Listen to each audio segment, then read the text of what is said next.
तो वो जिले रखें। तो हमारे सामान्य जो है वो जनसंख्या 2019 में 4000 थी और अधिकतम 6500 थी, और इसमें अब हमने 4000 की जगह 3000 कर दिया है और 6500 की जगह 5500 कर दिया। और जो हमारे दूसरे जिले हैं सामान्य जिलों के अलावा, वहाँ न्यूनतम जनसंख्या 2000 और अधिकतम जनसंख्या 4000। तो मरुस्थलीय जिला दूर दूर होते हैं तो जनसंख्या इतनी नहीं मिलती है, जैसलमेर, बाड़मेर वगैरह वगैरह, या हमारे आदिवासी क्षेत्र में जो हमारे जिले होते हैं या हमारी ग्राम पंचायतें होती है तो उसमें जनसंख्या दूर दूर मिलती है।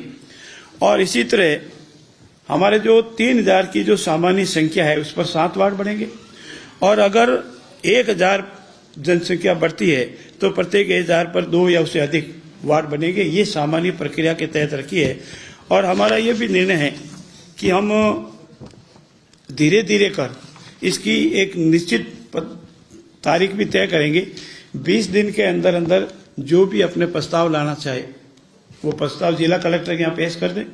जिला कलेक्टर उसको एग्जामिन करके 30 दिन के अंदर अंदर हमको सरकार को भेज दे। सरकार इसमें ड्राफ्ट जो भी प्राप्त होंगे उसकी सुनवाई और करेगी 10 दिन में, और 10 दिन के उपरांत सरकार अपनी कमेटी को भेज देगी और कमेटी इस पर निर्णय करेगी। ये एक सामान्य प्रक्रिया है जो राजस्थान पंचायती राज में बताई हुई है। अब जहां तक पंचायत समिति का प्रश्न है, 2 लाख की जनसंख्या पर सामान्यतः एक पंचायत समिति है और इस संख्या को हमने अभी भी 2 लाख ही रखा है। और एक पंचायत समिति में करीब 40 वार्ड ग्राम पंचायतें पंचायत समिति का गठन करते हैं, तो ग्राम पंचायतों को मिला करके एक पंचायत समिति बनती है।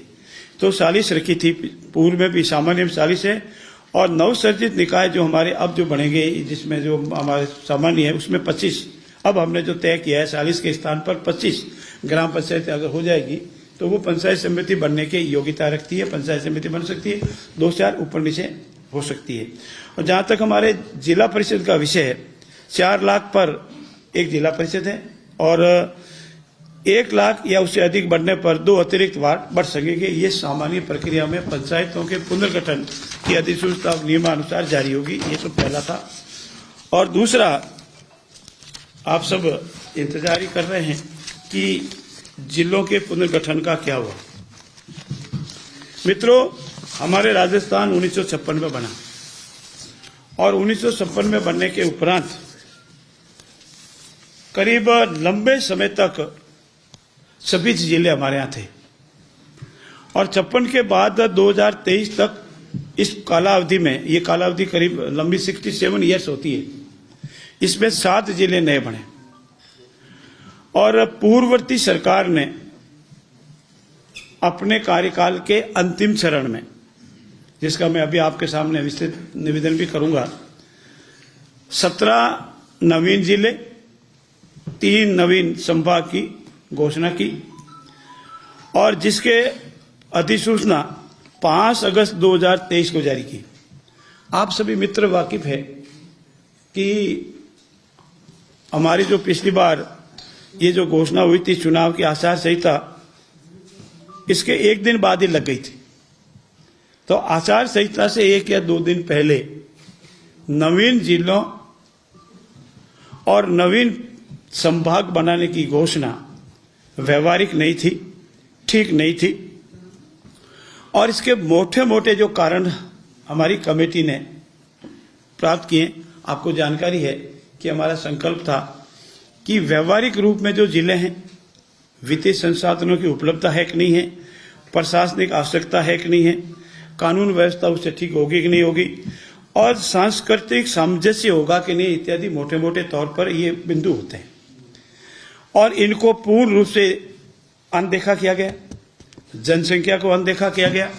और आप पाएंगे कि सामान्यतः जनसंख्या अगर नेशनल एवरेज लें तो भी करीब 9 लाख के आसपास होती है, 9,50,000 के आसपास होती है। और अगर मरुस्थलीय जिले हैं, कुछ आदिवासी है तो 6 लाख, और बहुत ही कोई जैसे बहुत कहीं गंगटोक में चले जावे, बहुत छोटे छोटे हुए तो 4 लाख। ये जनसंख्या का क्राइटेरिया है।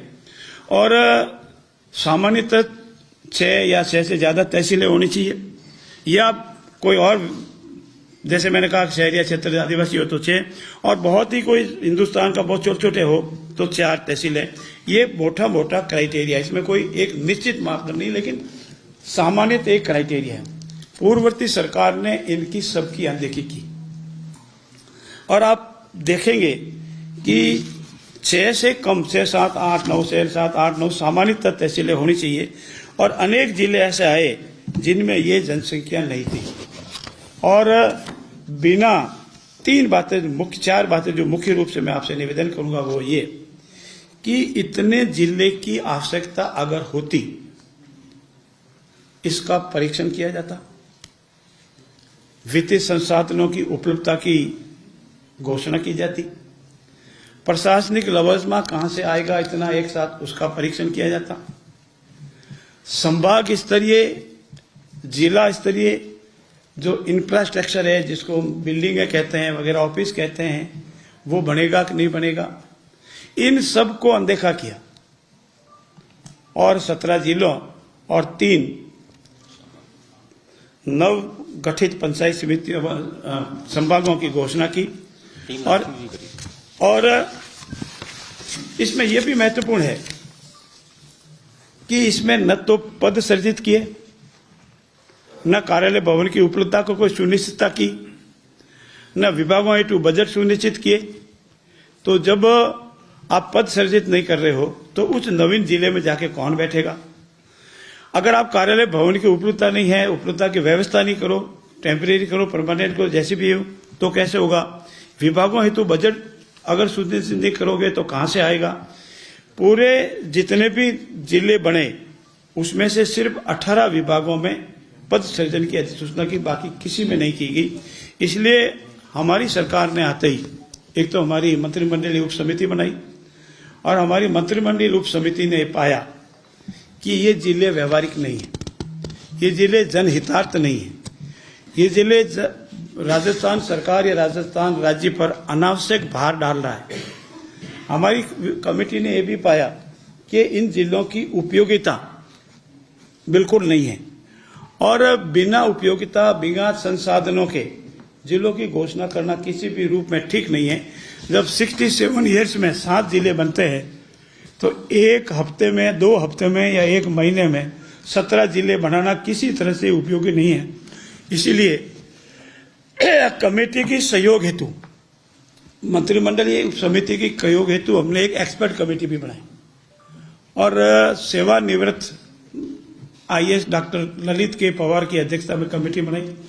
उन्होंने पूरे नवीन जिलों में जाकर के नेशनल के जो मापदंड है उसको अन्य प्रदेशों में जिले बने उनको पूरी तरह से एग्जामिन किया और एग्जामिन करने के बाद उन्होंने भी ये रिपोर्ट दी कि नहीं, ये जो नवीन जिले बने हैं या नवीन संभाग बने हैं ये व्यवहारिक नहीं है, उचित नहीं है, राज्य के हित में नहीं है, उस जिले की जनता के हित में नहीं है, आमसी सामंजस्य भी नहीं है। अनेक जगह विरोध हुए हैं, हड़तालें हुई है, धरना लगाए, इसीलिए उचित नहीं है। और इसीलिए सरकार ने ये निर्णय लिया है कि ये हमारी जो अविवेकपूर्ण निर्णय सरकार ने बजट के साथ साथ प्रशासनिक समस्याएं खड़ी कर दी है और यही नहीं, आमजन ने अपने कार्यों को पहले जिलों के अनुसार कोई लाभ भी नहीं मिल पा रहा है।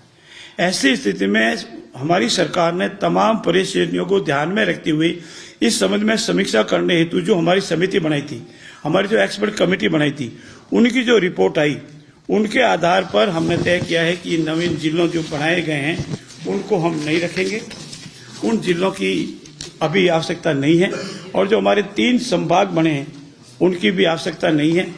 भविष्य में जब कभी भी सरकार ठीक लगेगी, जनता की मांग आएगी, कभी भी सरकार कर सकती है, इसमें कोई सरकार के ऊपर बंदिश नहीं है। इसलिए मंत्रिमंडल ने इस निर्णय के बाद अब राजस्थान में कुल 7 संभाग ही रहेंगे और 41 जिले ही रहेंगे, बाकी वाले जो उन्होंने बनाए हैं वो नहीं रहेंगे। आपकी जानकारी, एक सेकंड मेरा पूरा हो जाए, आप आराम से पूछना।